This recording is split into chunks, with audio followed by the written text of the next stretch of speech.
오늘 저희들에게 주신 말씀은 스가랴 12장 1절부터 14절입니다. 이스라엘의 구원. 같이 읽으시겠습니다. 시작. 이스라엘에 관한 여호와의 말씀의 경고라. 여호와 곧 하늘을 펴시며 땅에 터를 세우시며 사람 안에 심령을 지으신 자가 가라사대 보라 내가 예루살렘으로 그 사면 국민에게 혼치케 하는 잔이 되게 할 것이라. 예루살렘이 에워싸일 때에 유다에까지 미치리라. 그날에는 내가 예루살렘으로 모든 국민에게 무거운 돌이 되게 하리니 무릇 그것을 드는 자는 크게 상할 것이라. 천하 만국이 그것을 치려고 모이리라.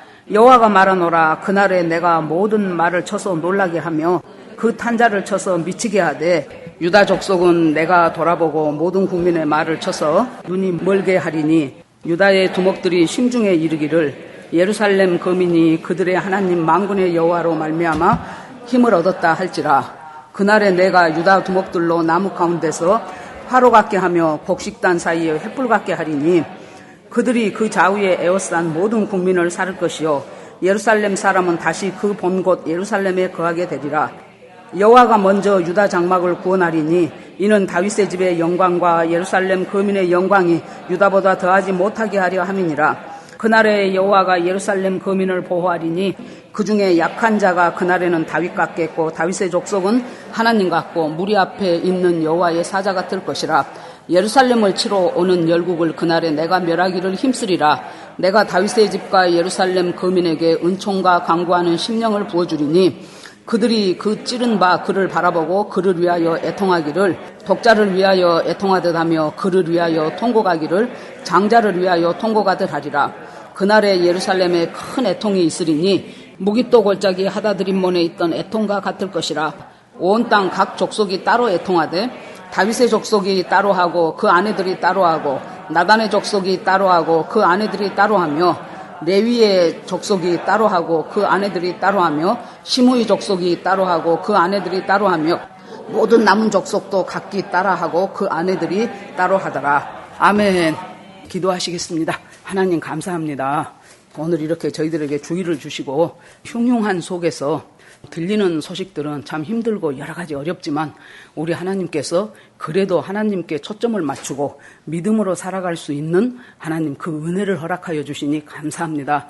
하나님 어디에 있든지 간에 어느 곳에 있든지 간에 예수 그리스도의 보혈로 덮어주시고 하나님 모든 질병으로부터 하나님께서 보호하여 주시어서 이 어려운 시대를 넉넉히 이기는 우리 제자들 교회 교우들이 다 되기를 원합니다. 오늘 이 말씀을 주신 하나님께 감사하고 감사를 드립니다. 모두 주께 올려드리고 예수 그리스도 이름으로 기도합니다. 아멘. 그 무심코 하는 행동이나 습관 중에 하나가 시계를 보는 것일 것입니다. 아침에 일어나면 지금 몇 시쯤 됐는지 한번 보고 그리고 해가 꽤 떠 있을 시간 같은데 좀 침침하고 어두울 때 뭐 비가 온다든가 그럴 때 있죠. 그럴 때는 지금 시간이 몇 시인가 해서 밖에 조명하고는 상관없이 시간을 한번 알아보는 이런 것들이 많습니다. 그런데 우리가 그럴 때 시계를 보든지 요즘은 뭐 스마트폰 보고 다 거기에 시간이 나오니까 그렇게 하지만은 이 시간을 본다는 것은 굉장히 중요한 일입니다. 그런데 하나님께서 우리 인류 역사를 창세기부터 시작해서 계시록 끝까지 전부를 하나로 우리가 하나님의 구속사라 그렇게 부릅니다. 하나님의 구원 역사예요. 우리 인간을 향한 이 구원 역사에 가늠자가 되어 있나 하는 사건이 있을 텐데 그것들이 무엇이냐. 이스라엘의 역사를 보면서 지금 어느 만큼 하나님의 시간표가 돌고 있구나 하는 것을 우리가 깨닫는 것이 굉장히 중요합니다. 왜 그러냐 하면은 우리는 지금 예수 그리스도가 이 땅에 초림하셨지요. 그 다음에 사역을 하셨지요. 고난을 받으셨지요. 십자가 죽으셨지요. 그 다음에 부활하셨지요. 그리고 승천까지 했어요. 이제 남아있는 예언은 바로 예수 그리스도의 재림 하나를 남겨두고 있습니다. 그런데 참 다른 나라 교회에는 말할 필요도 없거니와 그래도 비교적 복음적이라는 우리나라 교회에도 재림을 얘기하는 교회가 10중에 한둘밖에 안 된다 그러더라고요. 제가 조사는 안 해봐서 모르겠습니다만은. 그래서 이것이 굉장히 사탄의 술수건 하는 것이 느껴져요. 그런데 이 재림과 이스라엘이라는 나라가 굉장히 굉장한 연관성이 있기 때문에 이스라엘이 하는 것을 바라보면서 우리가 재림의 시계가 어떻게 돌아가고 있는가 하는 것을 미루어 짐작할 수가 있습니다. 오늘 이 스가랴서는 유다 백성이 바벨론에 가서 포로로 70년 살았어요. 그리고 그 사람들이 다시 돌아왔어요. 이 사람들이 제일 처음에 성전을 짓는 일이었어요. 옛날에 잡혀갈 때 그거 다 무너뜨려 버렸거든요. 그래서 성전을 짓는데 성전을 지으려고 보니 외부의 방해가 너무 심한 거예요.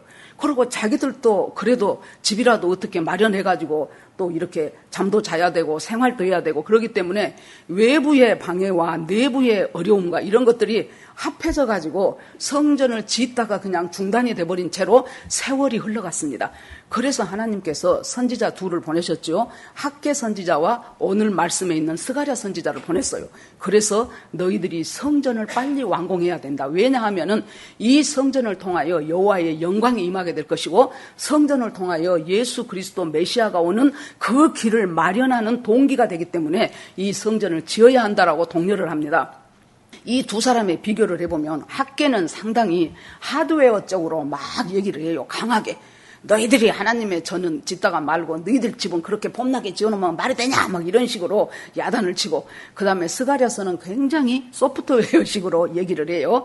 막 이렇게 격려를 하면서 왜 우리가 성전을 지어야만 하는가, 그러면서 그냥 8가지의 환상이 1장부터 6장까지 쫙 펼쳐집니다.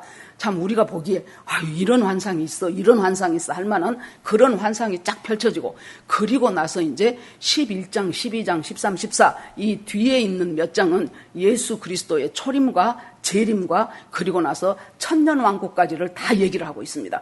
그런데 오늘 이 말씀 12장이 있기 전에 11장에는 예수 그리스도의 초림에 대한 얘기를 하는데, 지금 스가랴는 예수님 오시기 수백 년 전 사람이죠. 그런데 여러분들이 성경을 읽어보면은 딱 눈앞에서 자기가 본 것을 적은 것처럼 그렇게 생생하게 전달하고 있어요. 그래서 11장에 보면은 이스라엘 사람들 가운데 여러분 지도자가 잘못되어 버리면은 그 지도자의 영향력 아래에 있는 사람들은 다 같이 망하는 겁니다. 나라가 어려워질 때 정치적으로도 지도자가 잘못해버리면은 온 국민이 고생을 하지요. 그것과 마찬가지로 지금 이스라엘의 이 근본적인 문제는 목자들이, 거짓 목자들이 많다는 거예요. 거짓 선지자들이 많아요. 하나님이 맡겨주신 이 양들을 어떻게 해서 하나님이 주신 귀한 말씀으로 잘 인도해야 되겠다는 생각하지 않고 저것이 나한테 무슨 이익이 있는가 없는가, 돈이 되는가 안 되는가, 이런 식으로 판별을 하면서 사람들에게 제대로 된 말씀이나 제대로 된 하나님의 뜻을 가르치지 못해서 사람들이 엉망이 되어가는데, 그때 몇 사람 안 되는 참 목자가 있겠지요. 없게 하겠습니까? 그 목자들이 이 거짓 목자들한테 다 먹히는 거예요. 사람들이 안 들어줘요. 왜냐하면은 자기들 생각하고 거짓 목자가 말하는 그 말하고가 딱 맞아. 그러니까 거짓 목자 말이 좋은 거예요. 예를 들어서 유다가 바벨론에 잡혀가서 70년 만에 돌아온다. 그 얘기를 줄기차게 했던 사람은 예레미야 선지자예요. 그런데 다른 선지자들은 잡혀가기는 잡혀간데 2년만 고생하면 다시 돌아온다 그래요. 하나님이 그렇게 말씀하셨다 그래요. 그러면 여러분들이 만약에 이스라엘 백성이라면 70년 동안 고생하다 올 것이다 하는 말이 듣기가 좋습니까? 2년 후에 온다 하는 말이 듣기가 좋겠습니까? 그래 놓으니까 다 거짓 선지자 말을 따라가는 거예요. 그런 식으로 누이 좋고 매부 좋고 이 거짓이 횡행하는 시대. 그래서 말하자면 악화가 양화를 구축하는 시대가 돼버리는 거예요. 그래서 참 목자가 없는 그 시대에 하나님께서 정말로 참 목자 되신 그 누가 올 것이라는 것을 예언을 해요. 그 예수 그리스도예요. 그 예수 그리스도가 오셔서 죽을 때 어떻게 죽냐? 은전 30냥에 팔리리라는 거예요. 이건 나중에 유다가 은전 30냥에 예수님을 팔잖아요. 그런데 지금 이 예수님 오시기 수백 년 전에 선지자가 예수님이 은전 30냥에 팔릴 것이고, 그리고 나서 그 은전 30냥이 토기장의 밭을 사게 될 것이다. 나중에 예수님이 십자가에 돌아가시면서 테텔레스타이 다 이루었다. 아버지여 엘리 엘리 라마 사박다니, 이 7마디의 말씀을 하시면서 그 예수님에 대한 것이 깨달아지고 나니까 유다가 내가 무죄한 자의 피를 흘렸도다 하면서 가서 다시 돈 갖다 주죠. 그러니까 우리가 이거 어찌할 수 없다니까 그 은전을 버리고 그것으로 토기장의 밭을 사서 그 밭이 하는 일이 뭐였습니까? 길 가다가 죽은 사람들, 연고자 없는 사람들, 그 사람들의 묘지를 삼았더라, 그렇게 나오죠. 이것이 스가랴 11장에 예수 그리스도가 십자가에 죽으실 것과 은전 30냥에 팔릴 것과 그리고 그것이 토기장의 밭을 사는 데 쓰일 것과 이것이 11장에 말하고 나서 12장에 들어가면은 드디어 하나님께서 하늘을 펴시고 땅을 창조하신 하나님께서 심령을 창조하신 자가 이제 이스라엘 백성들한테 말씀하시느니라 하고부터 이제 말씀이 시작이 됩니다. 하나님은 당연히 천지 창조하셨으니까 하늘을 펴시고 땅에 기초를 놓으셨죠. 그런데 여기서는 다른 것보다 또 하나 특별한 것이 있는 것이 사람의 심령을 만드신 이가 여호와시다, 그 말을 해요. 그러니까 우리의 심령을 모든 피조물 가운데서 하나님의 형상대로 만들어준 피조물은 인간밖에 없어요. 하나님의 형상대로 만들었다는 것은 우리 속에 있는 심령을 하나님이 창조하셨어요. 그래서 하나님 이외에는 참 만족을 못 느껴. 아무리 이 세상에서 뭔가 그럴듯한 것을 이루고 남들은 박수 쳐주고 자기도 높은 데까지 올라가서 자기 목적 달성을 했다고 생각하는데도 어느 날 가만히 보면 굉장히 자기 마음이 공허한 거예요. 그래서 사람들은 하나님 이외의 것으로는 만족할 수 없는 그걸 하나님이 심령을 창조하셨고 그 창조하신 심령의 사람들이 그 다음에 뭡니까? 하나님의 뜻을 깨달아 알도록 하기 위해서 심령을 창조하셨죠. 개가 아무리 영리한다고 하나님의 뜻을 깨달아 알겠습니까? 코끼리가 아무리 덩치가 크다고 하나님 뜻을 알겠냐고요. 그런데 인간은 하나님의 뜻을 알 수 있는 그 영을 하나님께서 우리한테 부어주셨다는 거예요. 그러면 이 12장에서 이 말씀을 하신 이유가 뭘까요? 사랑하는 이스라엘 백성들아, 너희들이 하나님이 만들어주신 그 영, 그것 다 어디다 던져버렸냐? 하나님의 마음을 헤아리는 자가 되기를 원한다. 그러면 하나님께서 하나님의 뜻과 하나님의 마음을 바로 너희들에게 부어주실 것이다. 이 말씀을 이제 하면서 그 다음에 우리가 잘 아는 유명한 말을 합니다. 보라, 내가 예루살렘으로 사면 국민에게 혼치케 하는 잔이 될게. 이것은 지금 언제입니까? 예수 그리스도 재림하기 직전에 있을 이스라엘의 상황이에요. 사면에 있는 나라들이 예루살렘으로 취하게 하는 잔이 된다는 거예요. 그러니까 사람이 취하면 어떻습니까? 이성적으로 제대로 객관적인 판단을 못하지요. 그렇기 때문에 사람들이 예루살렘에 대해서 바른 판단을 못해요. 이 예루살렘은 어디로까지 올라가야 됩니까? 바로 아브라함, 창세기 12장에 아브라함까지 올라가요. 하나님께서 내가 너를 축복하는 자를 내가 축복하고 너를 저주하는 자를 내가 저주하겠다고 말씀하신 그 말씀대로 지금 이스라엘 백성을 향하여 쭉 계속해서 흘러내려오는데 마지막 때가 되면은 이 예루살렘이 취하게 하는 잔이 돼가지고 사람들이 어떻게 해서든지 예루살렘을 핍박하고 이스라엘 백성을 핍박하는 일들이 생길 거라는 거예요. 우리가 얼마 전에 몇 년 전에 오바마가 대통령일 때 이스라엘 백성은 1967년 제3차 중동전쟁 그 이전으로 영토를 전부 다 돌려줘라. 왜 너희들이 일부나마 차지하고 있냐? 오바마가 그랬어요. 자, 그랬는데 트럼프가 대통령이 되면서 놀라운 선언들을 하기 시작했어요. 이스라엘의 수도는 예루살렘이다. 그래서 지금 텔아비브에 있던 미국 대사관을 예루살렘으로 옮길 것이다. 그리고 옮겨버렸어요. 옮겨버렸고 그리고 골란고원도 요르단 계곡도 모두가 다 이스라엘 영토다. 이렇게 선언을 했어요. 그러니까 이제 이스라엘에서 네타냐후 총리랑 하는 소리가 야, 이제부터는 골란 고원을 트럼프 고원이라고 명명을 하겠다 그랬어요. 지금 이제 이런 형편들이 쭉 이렇게 보아져 가면서 그런데 자, 여러분 알다시피 AD 70년에 이스라엘이 로마 티투스 장군에 의해서 완전히 무너졌죠. 그때 110만 명이 죽고 수십만이 다 각각 노예로 사로잡혀가고 이런 나라 자체, 국민 자체가 지금 없어져 버린 그 나라가 이스라엘이에요. 그러니까 성경에 이스라엘에 대한 것을 어떻게 해석을 해버렸냐 그러면은 이스라엘에 대한 예언은 바로 나중에 이방시대의 교회를 향한 예언이다. 저도 옛날에 우리 고향에서 목사님한테 뭘 질문을 했어요. 그랬더니 이스라엘이라고 나온 것은 다 지금 교회라고 생각해버리면 된대. 그러니까 그때는 제가 대학생 때니까 뭘 몰랐을 때니까 그렇구나 그렇게 생각을 했어요. 그런데 여러분 1948년에 뭔 일이 일어났습니까? 이스라엘이 독립을 했어요. 48년 5월 14일에 이 독립 전에, 그러면 1900년 동안 지금 나라가 없이 흩어졌어요. 이 독립 전에 무슨 일이 있었습니까? 1917년에 여러분들이 아마 한 번쯤 들으라도 봤을 것입니다. 벨푸어 선언이라고 있어요. 이 벨푸어란 사람이 누구냐? 그 당시에 영국의 외무부 장관이었어요. 그런데 그때가 1917년이니까 1차 세계대전이 지금 진행 중에 하고 있는 중이었어요. 그러니까 여러분 전쟁을 하려면 돈이 있어야 돼요. 자금이 있어야 돼요. 그렇기 때문에 그때는 영국이 지금 전 세계를 지금 휘두르고 있을 때예요. 1917년이니까. 그러는데 이 돈을 좀 필요로 해야 되겠는데 가만히 보니까 누가 돈이 있어요? 이스라엘 백성들이 이렇게 전 세계에 흩어지면서 살아갈 수 있는 것이 뭡니까? 금융업을 하는 것이고 보석 세공을 하는 것이고 보석을 많이 갖고 있고 이런 것들이 이제 그 사람들의 부를 축적하는 하나의 수단이었습니다. 그래서 로스차일드한테 편지를 보냈어요. 그냥 나 돈 좀 전쟁 자금 좀 대주라 그러면 대주겠습니까? 그래 놓으니까 나는 팔레스타인 지역에 이스라엘이라는 나라가 민족적인 나라가 선포되는 것을 세워지는 것을 나는 지지합니다. 그렇게 하고 편지를 보냈어요. 아마 이제 도움을 받았겠지요. 그렇게 하자 1921년 20년 이후에 그때는 국제연맹이죠. 국제연맹에서 이스라엘이라는 나라는 본국으로 돌아가서 왜 그렇게 하여 그 당시에 이 이스라엘 팔레스타인을 누가 관할하고 있었냐 그러면은 영국이 관할하고 있었어요. 오스만 투르크가 하다가 영국으로 넘어왔어요. 자치권 관할권이. 학교 다닐 때 공부 좀 한 사람은 제가 생각이 날 것이고 우리 목사님은 어떻게 저런 것을 다 외워갖고 하냐 또 그러신 분도 계셔요. 자, 그래가지고 영국이 지금 자치권 관할권을 갖고 있기 때문에 영국에서 니들을 여기 와서 살게 해줄게. 그러니까 돈 좀 줘. 지금 그렇게 된 거예요.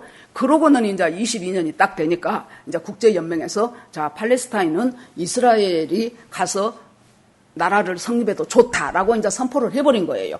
그러니까 가만히 있겠습니까? 아랍 국가들이 절대로 안 돼, 절대 안 돼, 그러겠죠. 그러니까 이제 또 이제 이 반대에 부딪히고 나니까 올 수 있는 기간을 정해주고 올 수 있는 사람의 인원수를 정해줬어요. 7만 5천 명 이상 오지 마, 이제 이렇게 된 거예요. 자, 그러면서 이제 세월이 흐르면서 2차 세계대전이 됐죠. 2차 세계대전이 일어나면서 우리 다 알다시피 히틀러가 아우슈비츠에서 이스라엘을 600만을 가스실에서 죽였죠. 그러고 나서 전쟁이 끝나고 나서 보니까 세상에 한 민족을 아무 다른 이유도 없어요.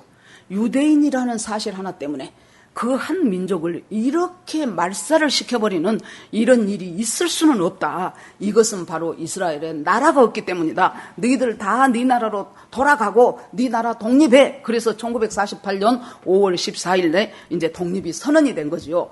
그러자 그 주변에 있던 아랍의 5국들이 도저히 이스라엘이 이 지도상에 이스라엘이 나라를 형성하는 것은 나는 그 꼴 못 봐. 그러고 바로 전쟁으로 시작이 됐어요.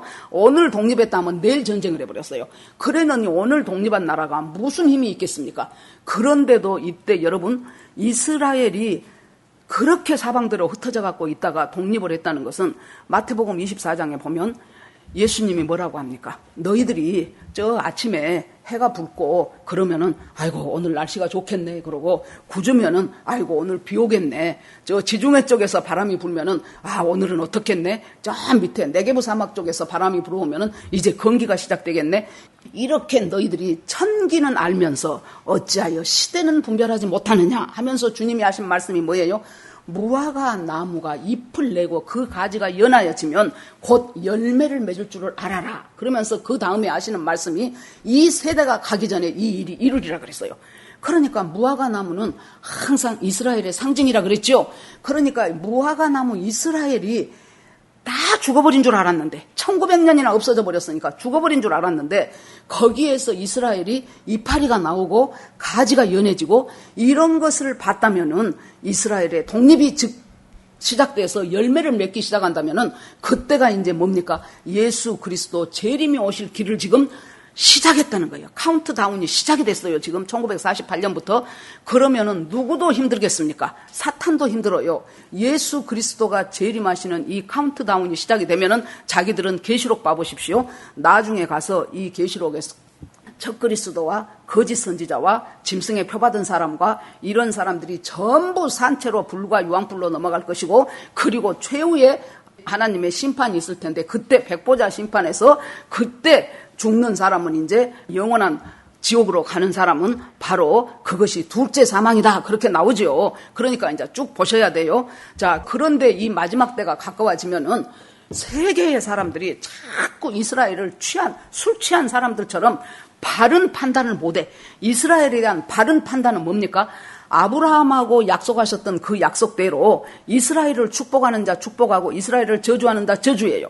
그러면 우리가 개인적으로도 교회적으로도 나라적으로도 이스라엘에 대한 축복을 선언해주고 그 나라가 잘 되기를 빌어주고, 지금도 아직도 흩어져 있는 사람들이 알리야 운동을 통해서 그 나라에 가서 민족들이 회복이 되고 그리고 땅이 회복이 되는 이 일들을 위해서 수고하고 애쓰고 기도해줘야 돼요. 그런데 우리가 알고 있는 이스라엘에 대한 보도가 정말로 엉터리예요. 여러분들이 브레드 TV나 이스라엘에 가 있는 선교사님들 직접 그곳에 있는 소식을 들어보면은, 예를 들어서 A라는 이제 뭐 시리아하고 이스라엘하고 뭐 이제 이렇게 주고받고 했다고 칩시다. 그러면은 이스라엘 사람이 피 흘리고 죽은 것은 보도 안 해. 절대 보도 안 해요. 그리고 그쪽에서 이쪽에서 100명이 죽고 그쪽에서 2명 죽어도 그 2명 죽은 것만 전 세계 뉴스에 다 보도를 해요. 이스라엘 못됐구만, 저것들 못 쓰겠구만, 이렇게 반 이스라엘 정서를 계속해서 지금 불러일으키고 있습니다. 그런데 하나님께서 이렇게 취하게 하는 잔이 돼가지고 이스라엘은 예수 그리스도의 재림을 준비해야 되는 나라이기 때문에, 자, 스가랴 14장 4절. 자, 한번 이때 예수님이 재림할 때 어떤 일이 일어날 것인가를 지금 말씀한 내용이에요. 같이 읽으세요. 시작. 예, 그 날에 예수 그리스도가 오시는 그 날에 그의 발이, 예수님의 발이 예루살렘 앞 동편 감람산에 서실 것이요. 그래서 감람산에 재림하신 예수님의 발이 설 것이라는 거예요. 그럴 때 감람산이 동서로 쫙 갈라지면서 큰 골짜기가 되고 산 절반은 북으로 산 절반은 남쪽으로 옮겨질 것이다 그랬어요. 이제 이때가 되면은 알겠지요. 그런데 아무튼 예수 그리스도가 다시 오실 때, 처음에 오실 때도 예수 그리스도는 이스라엘 사람으로 오셨죠. 하나님의 아들 성자이신 예수가 인간으로 오시려는데 한국 사람으로 안 오고 일본 사람으로 안 오고 이스라엘 사람으로 왔어요. 그리고 재림 때도 마찬가지죠.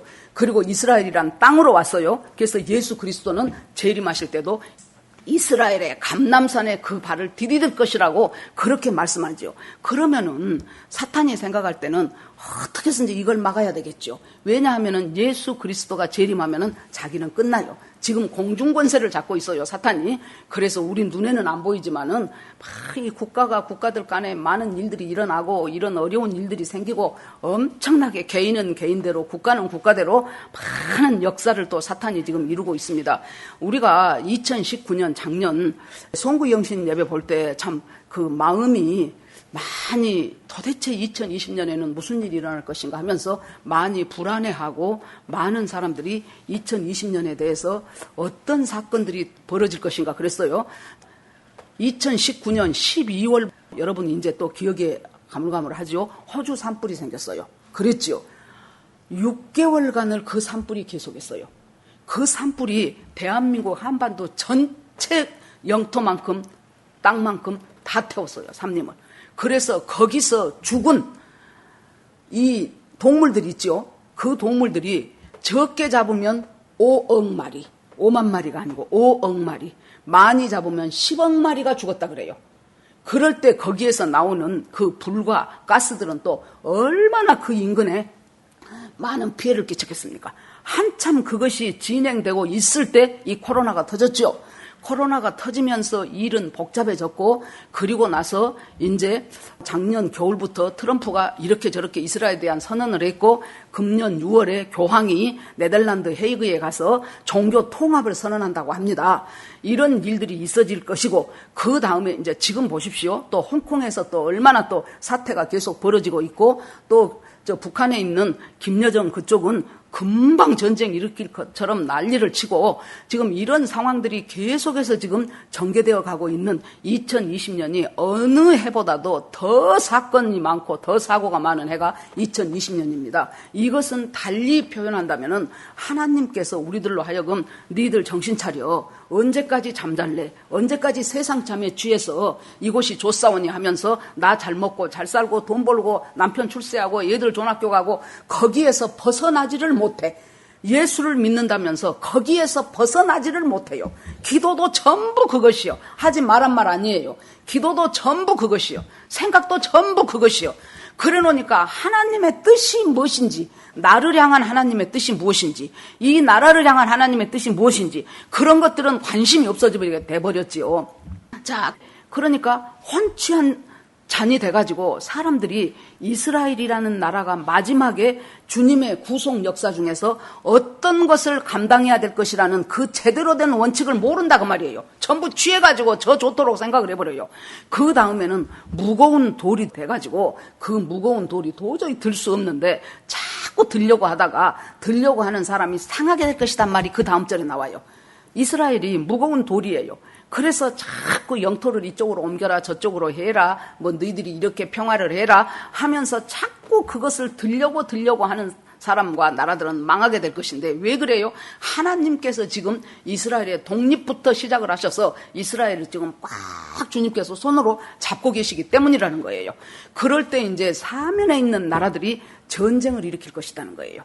그럼 아까 내가 벨푸어 선언 얘기했죠. 그 다음에 이제 또 독립된 거 얘기했지요. 그리고 나서 이제 전쟁이 계속해서 되지요. 그런데 이제 이 마지막 때에 예수님 재림하기 직전의 전쟁이 우리가 에스겔 38장에 보면은 곡과 마곡의 전쟁이 나와요. 그 곡과 마곡의 전쟁도 저 러시아에 이제 곡이 이제 그 왕의 이름이에요. 그 사람이 그 주변에 있는 아마 여러 나라들 공산권 나라들 뭐 아랍권 나라들 이런 나라들하고 전부 연합군을 맺어가지고 이스라엘을 치러 오죠. 이스라엘을 치러 오는데 그때 기적적인 방법으로 이스라엘에게 승리를 하나님이 거두게 하셔요. 그러니까 여기 보니까 한 사람이 다윗의 힘과 같았고 다윗이 뭡니까? 골리앗을 물맷돌 5개 줄여가지고 도저히 이건 게임이 안 된 게임이잖아요. 골리앗은 이거 아주 뭐 네피림의 후손인지 엄청나게 키가 2m 몇 센치고 그 방패 하나가 뭐 배틀채보다도 더 크고 아침 저녁으로 나와서 이스라엘 백성을 모독하고 했던 그 골리앗을 누가 바로 믿음의 다윗이 물맷돌 5개 갖고 가갖고 그 5개 다 쓸 필요도 없었어요. 한 개 던져가지고 급소를 맞춰서 죽여버렸던 그것처럼 너희들은 비록 약하지만은 하나님께서 너희들의 힘이 되어주시고 너희들의 방패가 되어주셔서 너희들이 엄청 강하게 이 전쟁을 이기게 될 것이다라는 것을 주님께서 말씀하셔요. 자, 이 전쟁이 에스겔 38장의 전쟁일 수도 있고 또 더 나아가서 계시록 보세요. 계시록에 보면은 아마겟돈 전쟁이 나옵니다. 이 아마겟돈 전쟁이 수없이 많은 나라들이 군대를 전부 지금 무기또로 이제 몰고 가는 거예요. 그래서 그곳에서 지금 또 예루살렘을 치고 이스라엘을 치려고 할 때 예수 그리스도가 재림하셔서 지상 재림하셔서 그것들을 평정하게 될 것이고 그렇게 되면 그 다음에 예수 그리스도의 천년 왕국이 이루어질 것이다가 이제 스가랴 13장과 14장에서 계속 연결이 됩니다. 자, 이것들을 보면서 그러면 우리하고 쫙 끝에 있는 정반대에 있는 이스라엘하고 무슨 상관이 있길래 우리가 이스라엘을 이토록 우리가 관심에 초점을 둬야 되는가? 첫째, 이스라엘이 어떻게 변화하는가에 따라서 하나님의 시간표가 어디쯤 왔는가를 알게 된다는 거예요.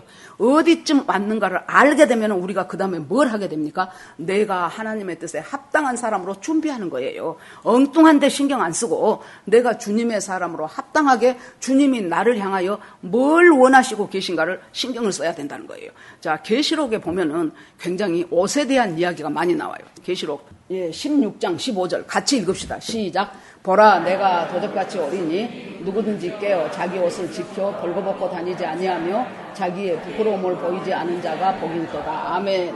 자, 주님이 예수 그리스도께서 주님이 재림하시겠다는 말은 수도 없이 나와요. 그런데 우리가 물리적으로 상상이 안 되거든요. 예수님 재림이. 그래 놓으니까 어떻게 생각해요?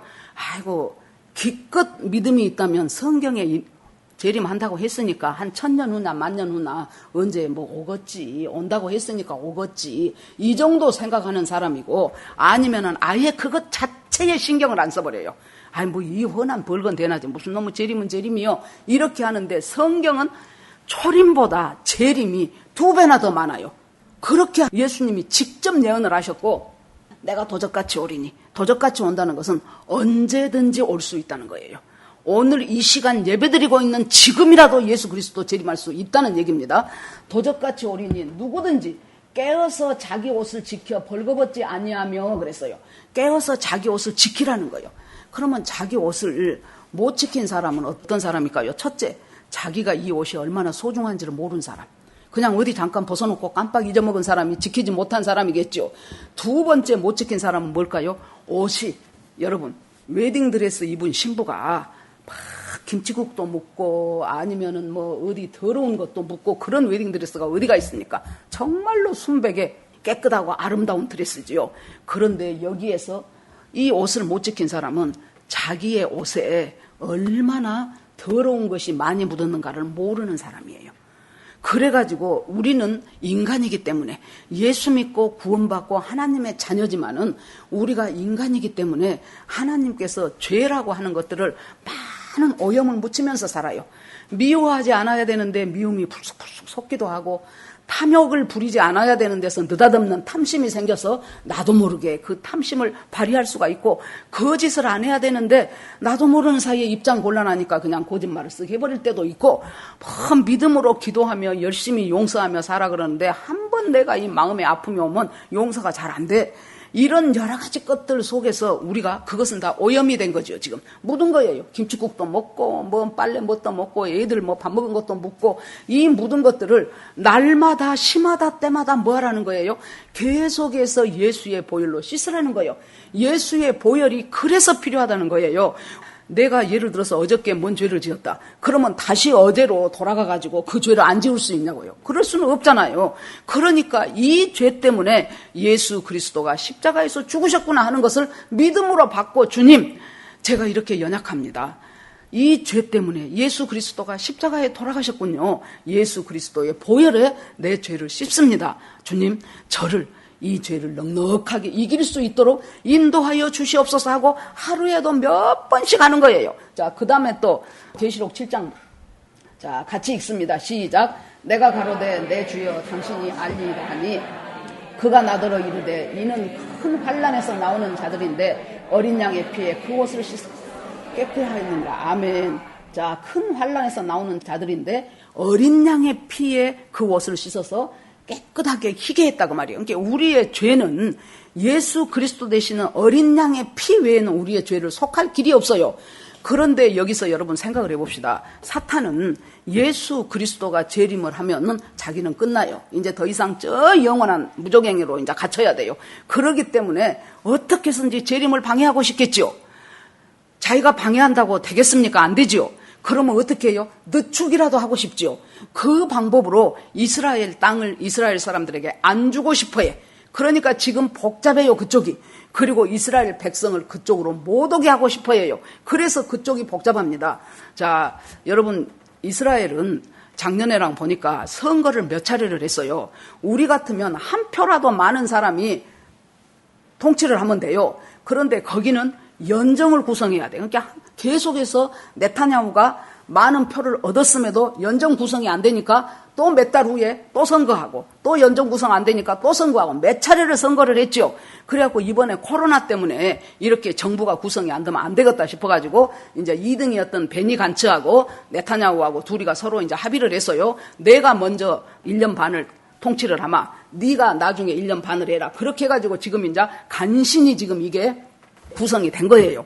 자, 그렇게 했는데 네타냐후는 선거하기 전부터 무엇을 내걸었습니까? 만약에 내가 선거에 내가 이렇게 최고 득점을 얻고 연정을 구성을 하게 되면은 서한지구를 합병하겠다. 그걸 공약으로 내걸었어요.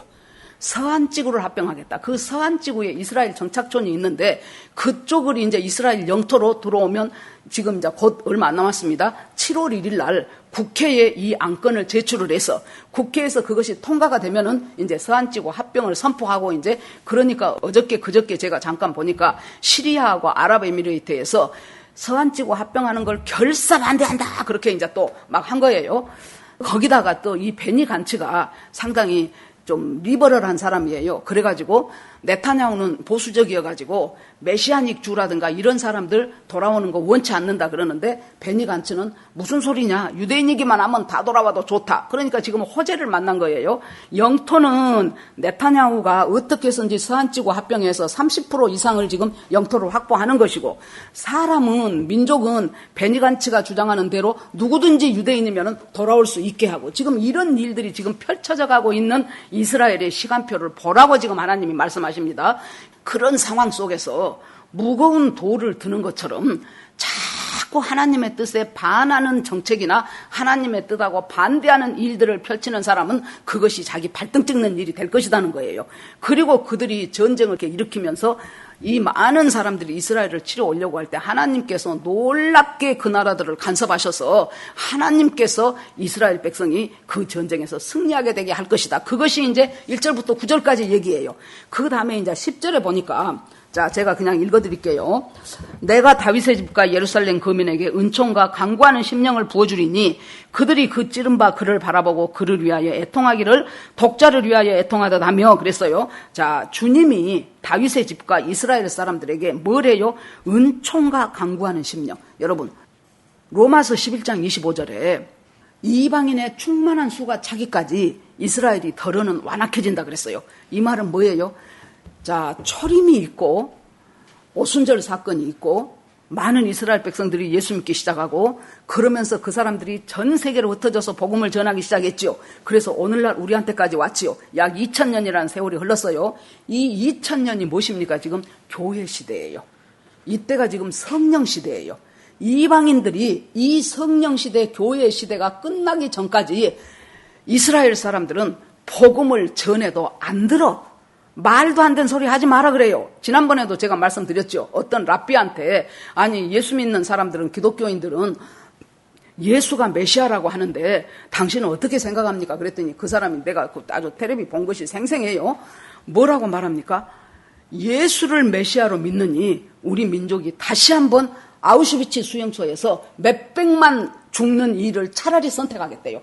이렇게 완고한 사람들이에요. 언제까지요? 이방인의 충만한 수가 차기까지. 그 충만한 수가 얼마인가 정확한 것은 우리는 몰라요. 하나님이 보시기에 이방인의 충만한 수가 찼다 하면은 그 복음이 어디로 갑니까? 다시 이스라엘로 돌아간다 그 말이에요. 그런데 지금 어째요?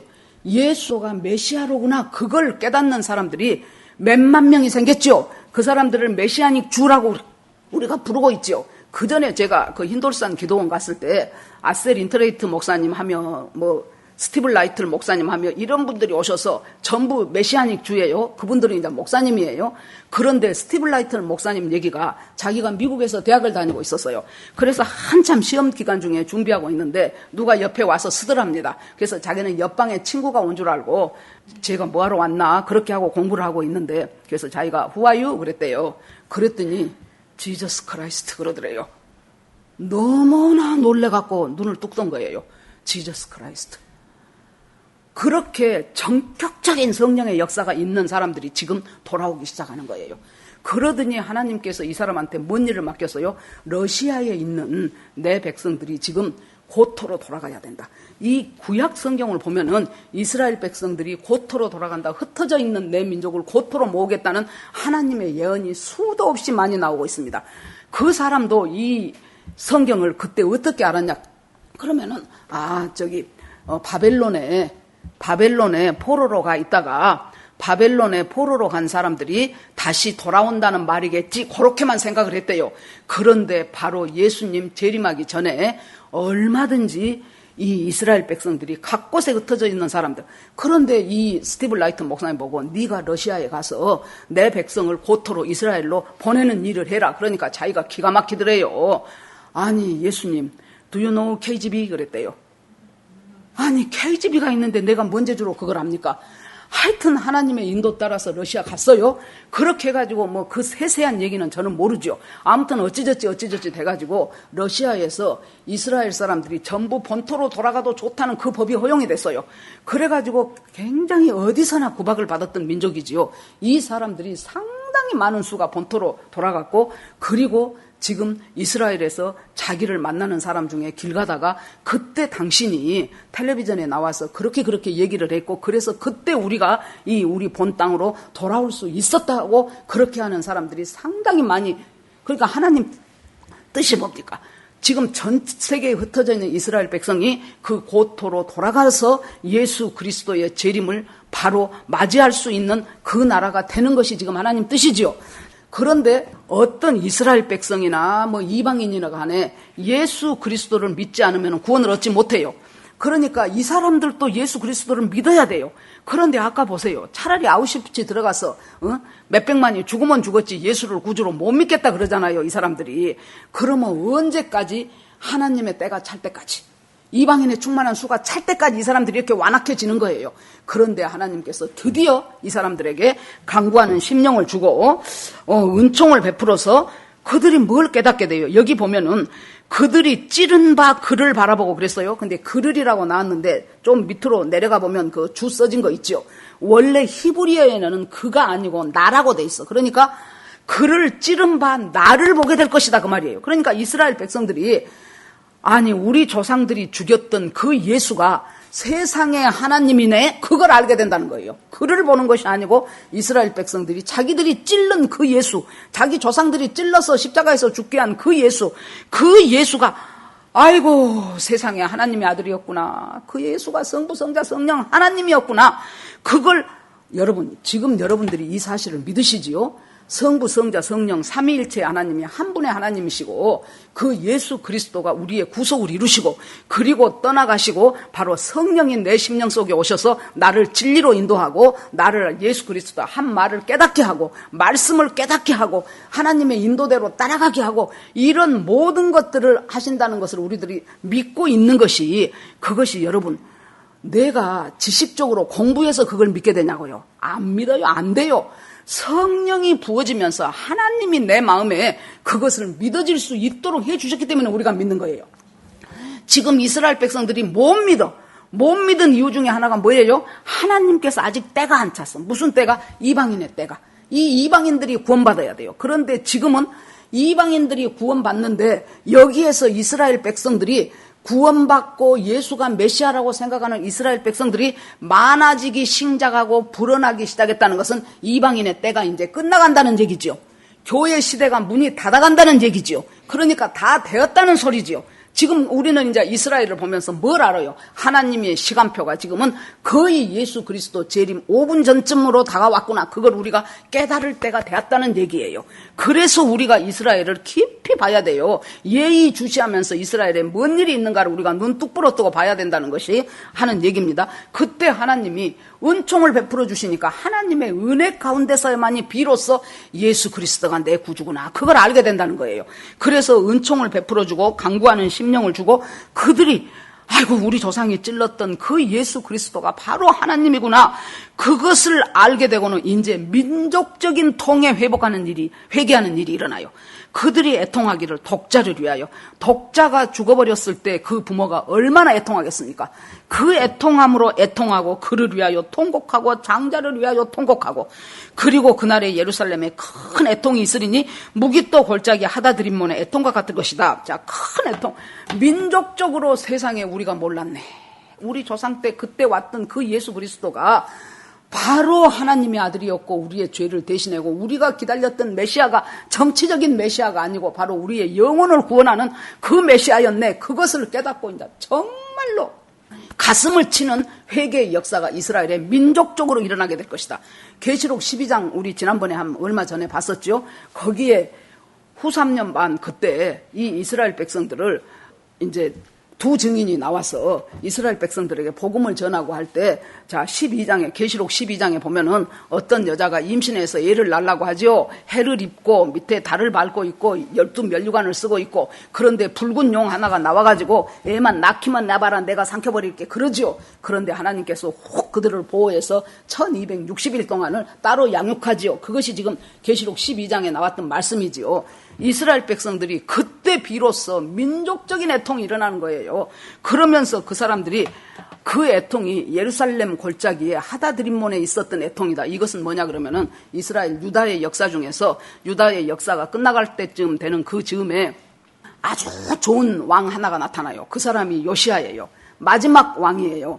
그 좋은 왕으로 마지막. 그 뒤에 나온 왕들은 이건 전부 지금 쓰레기들이에요. 그런데 제대로 된 왕이 나타났는데 그래서 이스라엘을 다시 회복시키고 신앙을 부흥시키고 이렇게 민족들을 제대로 이끌어가기 위해서 이렇게 하는데 애굽의 바로느고가 내가 아수르를 치러 가려는데 네 땅을 좀 건너가야 되겠다. 나는 너하고는 아무 유감 없다. 좀 비켜주라. 길 좀 내주라. 그랬더니 뭐라고 합니까? 안 된다고. 절대 못 간다고. 아무리 막지 마라 그래도 그 바로느고를 막다가 바로느고 손에 죽었어요. 요시야가. 이스라엘의 이제 그 참 운명이 다 가는 그런 시기지요. 그러니까 너무나 좋은 왕이 죽었기 때문에 온 민족들이 무기또에 하다드림몬이라는 곳에 모여서 정말로 가슴을 치고 애통했던 것 같은 그 민족적이고 거국적인 회개운동이 일어나는데 그때가 바로 예수 그리스도가 바로 우리의 구주였구나 하는 이스라엘 백성의 놀라운 민족적인 구원이 일어나게 될 것이라는 거예요. 자, 여기까지 이제 여러분들이 좀 잘 이렇게 좀 잘 파악을 하시고 그걸 지금 이 스토리가 어떻게 전개되는가를 모르시겠으면은 홈피에서 다시 들으시든지 하면서 여러분들이 이렇게 정리를 해 가십시오. 아, 예수님 초림 때 이러이러한 일이 있었고 그래서 사탄은 이 예수님의 오시는 것을 방해하기 위해서 예수님 초림 때 베들레헴에서 낳았던 남자아이 2살 이하에 다 죽였지요. 이런 식으로 초림은 초림대로 엄청나게 방해를 했는데 예수가 오셨어요. 재림도 재림대로 엄청나게 방해를 할 것이며 그렇게 하기 위해서 이 사탄이 하는 일이 뭐겠습니까? 첫째, 성경을 성경대로 못 믿게. 성경을 성경대로 못 믿게 해요. 문자 그대로 못 믿게 해요. 다 상징이라고 해버려요. 성경을 성경대로 믿으면 많은 사람들이 예수 믿고 구원받는 역사가 일어나요. 성경을 성경대로 못 믿게 하고 그리고 나서 더군다나 재림에 대해서는 그거 이상한 아주 꼴통들, 기독교 수구 꼴통들이나 하는 짓이다. 이런 식으로 하면서 무관심하도록 만들어버리는 그런 것을 교회 안에 사용하기 시작했지요. 그 다음에 세상적으로는 어떻습니까? 이제 다윈의 진화론이 옳다. 누가 창조론을 말하면 저런 바보가 있냐 해요. 진화론이 옳다. 그래가지고 아메바에서 인간이 시작해서 점점 진화하고 해서 이제 그 다음에 뭐 포유류가 되고 그 다음에 무엇이 되고 원숭이가 되고 그 다음에 인간이 됐다. 그렇게 하려니까 인류의 역사를 무지하게 길게 잡아야 돼. 한 종에서 한 종으로 넘어가려면 1, 2년 갖고 될 일이 아니잖아요. 그래 놓으니까 엄청나게 길게 잡아갖고 수십억 년이 지냈다 그래 인류이. 그렇게 인간이 아담부터 시작해서 지금 우리까지가 그렇게 많은 시간이 지나지 않았어요. 그러면은 여러분 생각을 해보세요. 다른 것은 다 비껴버리고 원숭이에서 사람이 되면 원숭이에서 사람이 되어가는 중간 단계가 있어야 될 거 아니에요. 어제까지 원숭이였다가 오늘 갑자기 사람이 될 수는 없잖아요. 그러면 원숭이에서 사람이 되어가는 중간 단계가 있어야 되는데 지금 여러분 원숭이하고 사람의 중간 단계에 있다는 소리 들어보셨어요? 없어요. 그러니까 이것은 진화론 스스로의 맹점을 갖고 있는데 기어이 진화론을 부르짖는 거예요. 또 볼까요? 예수 외에는 구원이 없어요. 내가 길이요 진리요 생명이니 나로 말미암지 않고는 구원이 없어요. 천하 인간에게 구원을 이름을 준 적이 없다 그랬어요. 예수 외에는. 그런데 지금 종교 통합주의가 일어나고 종교 다원주의가 일어나고 WCC가 생기면서 뭐라 그래요? 예수 외에도 자기가 믿는 신 믿으면 다 구원받는다 그래요. 이것들이 지금 뭡니까? 하나님을 향하여 높아진 견고한 사상들이에요. 이것들을 부시려고 하지 않아요. 예수님 재림할 때 되면 더 점점 심해져요. 거기다 또 하나 동성애. 동성애는 옛날에도 있었어요. 소돔과 고모라 때도. 왜 이렇게 동성애들이 이 난리를 칩니까? 여러분 압니까? 여만섭 원장이라든가 뭐 김지연 약사라든가 이런 분들 한번 그 대담해 놓은 것들을 한번 보세요. 이 한 사람 동성애자 에이즈가 걸리면은요, 에이즈 환자의 70% 내지 80%가 동성애자라는 것은 알려진 비밀이에요. 그런데 절대 그런 소리 안 해요. 왜냐하면 성소수자를 보호해야 되니까. 그래서 그 법을 지금 정하려고 지금 하는데 죽기 살기로 막아섰는데 지금 이렇게 이제 180이 넘는 이제 여건이 돼버려서 이것이 참 시간 문제일 것 같습니다. 그렇게 되면은 참 정신없이 돌아갑니다. 그래서 이 동성애는 지금 사탄이 여러분 우리 인간을 향해서 제일 성질난 것이 뭔 줄 압니까? 자식을 낳을 수 있다는 거.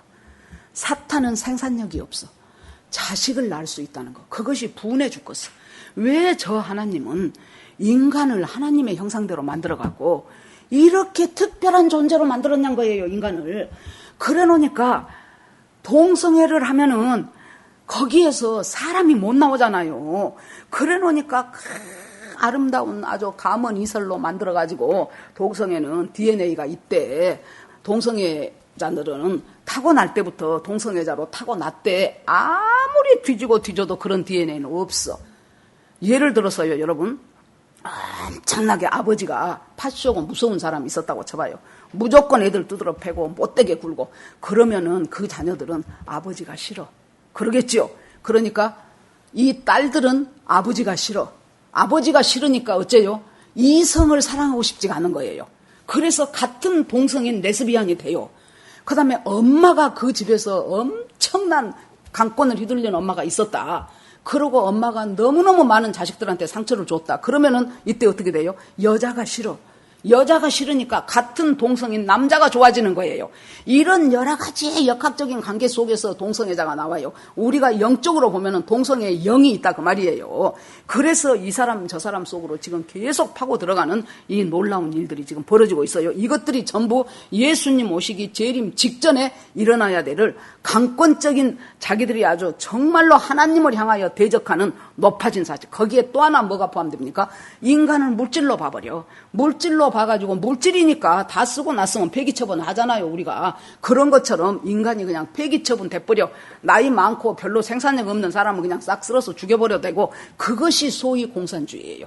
그래서 공산주의, 사회주의 혁명이 일어날 때마다 피해 역사예요. 러시아 볼셰비키 혁명이 일어났을 때 여러분 그 후로 얼마나 많은 러시아 사람들이 죽임을 당한 줄 압니까? 중국의 마오쩌둥 그거 일어났을 때 얼마나 많은 중국 사람들이 죽었습니까? 베트남이 그렇게 되었을 때, 그 다음에 캄보디아가 그 크메르 루주 해가지고 얼마나 많은 사람들이 죽였습니까? 나중에 총알이 아까우니까 그 비닐 보자기로 목을 졸려서 죽였다고 수십만 수백만이 죽는 거예요. 왜 그래요? 인간이 물질이기 때문에.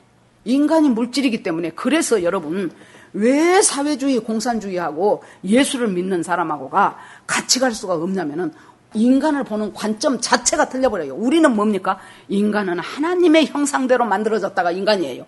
그래서 예수 믿고 구원받고 주님과 더불어 하나님의 명령대로 하나님의 말씀대로 순종하면서 사는 것이 인간의 최고의 행복이고 그것이 하나님께 영광을 돌리는 것이다가 우리의 인간관이에요. 그런데 저쪽에서는 그것이 아니요.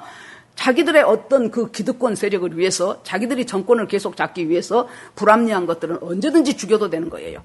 그래서 여러분 김정은이 봐보세요. 자기 고모부도 고사포로 쏘아가지고 나는 고사포가 뭔 줄 모릅니다만은 아무튼 형체를 알 수가 없이 그렇게 돼버렸잖아요. 뭐 60발인가 70발을 내리 쏘아버리니 그 사람 몸 하나가 어떻게 돼버리겠습니까? 여러분 그 사실은 잘 알죠. 자라 공장에 갔죠. 김정은이가. 그랬는데 자라 새끼들이 다 죽었어.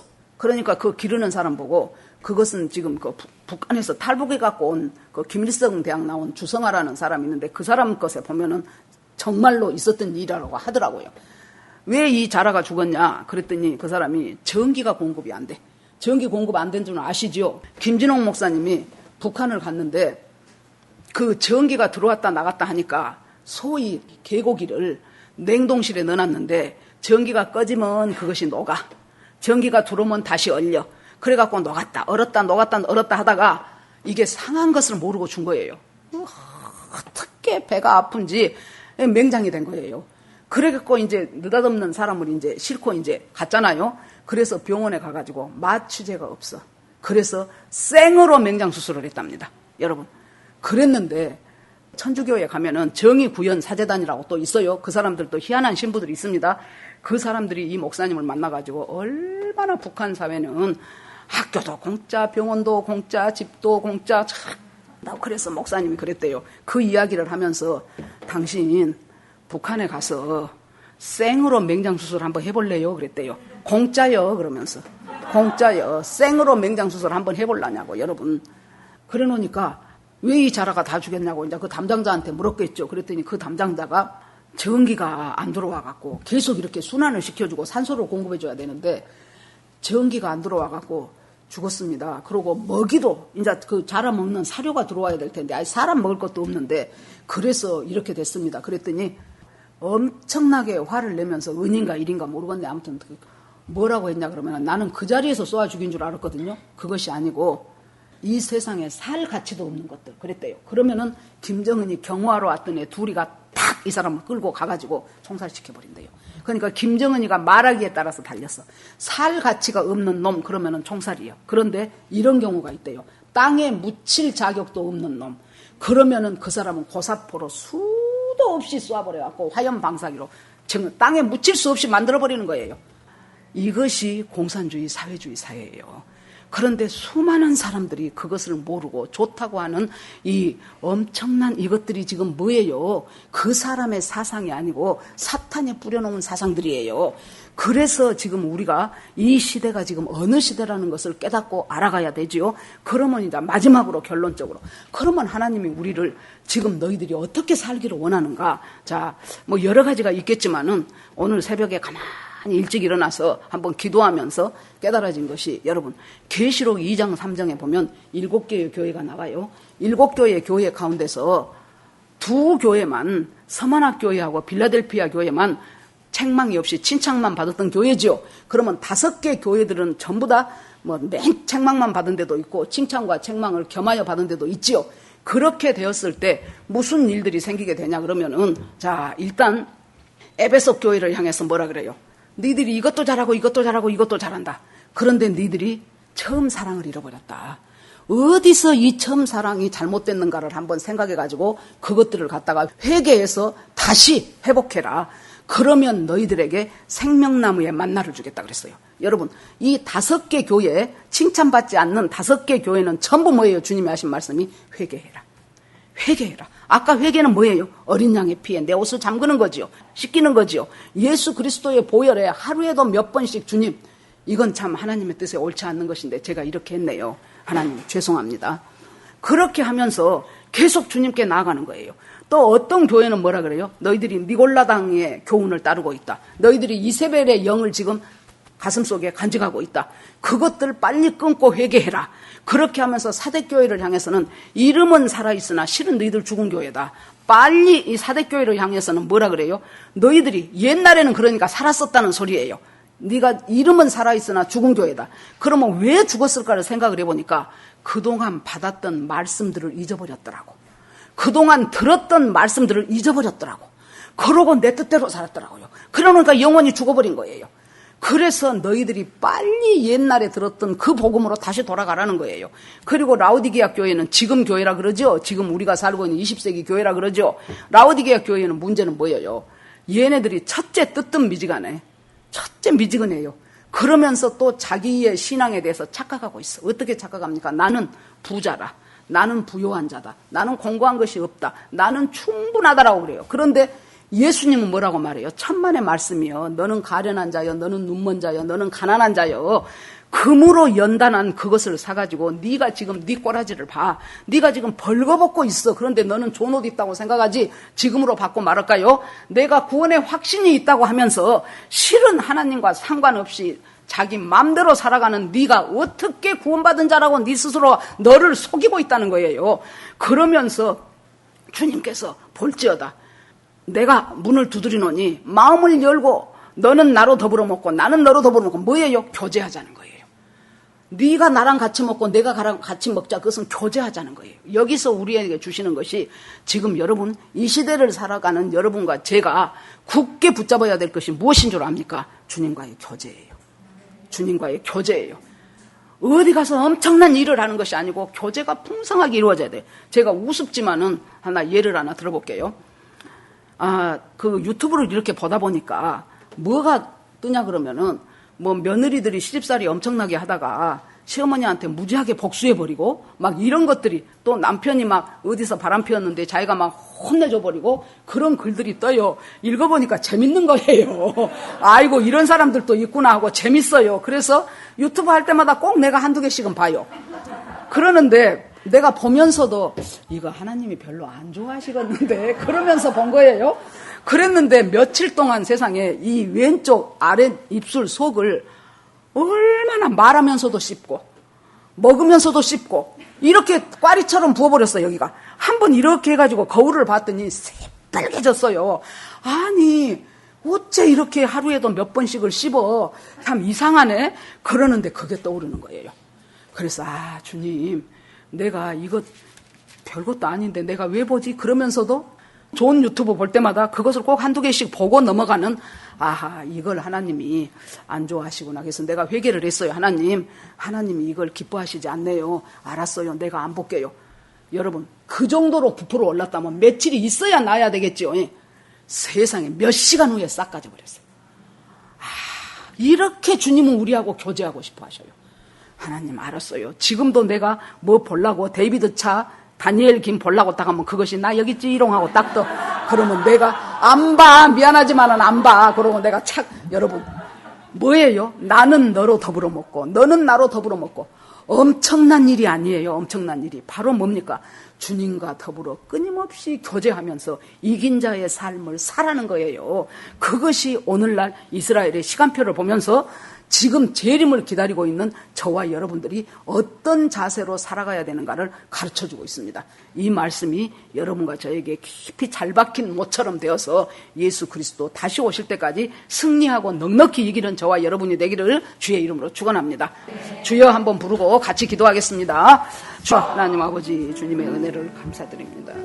아버지, 이 이스라엘이 하나님의 시간표라고 하는데 지금 이스라엘의 시간표가 7월 1일 날 하나님 국회에 서한지구 합병을 올려서 그것이 가결이 되면은 서한지구가 합병하면서 30% 이상의 땅을 다시 회복할 수 있다고 하고 베니 간처 때문에 이스라엘 백성들이 많이 지금 돌아올 수 있는 문을 열어줬습니다. 거기다가 세계 제1강국의 트럼프가 하나님 이스라엘이 지금 확실하게 이 영토는 하나님이 정해준 이스라엘 땅이라고 계속해서 지금 푸시를 하면서 이스라엘이 지금 예수 그리스도의 재림하실 길을 만들어가고 있습니다. 하나님 이 이방의 때가 끝나가는 시점에서 교회의 문이 닫혀가는 시점에서 아버지여 예수 믿고 구원받은 우리가 해야 될 것은 무엇인가를 잘 알게 하시고 하나님 아버지 그때마다 주님과의 깊은 교제 가운데서 하나님 큰 은혜로 하나님 우리가 선교도 하고 전도도 하고 기도도 하고 말씀도 하고 깊은 묵상 속에서 세상에 자잘한 것들을 다 던져버리고 이제는 주님과 동행하는 삶을 사는 것이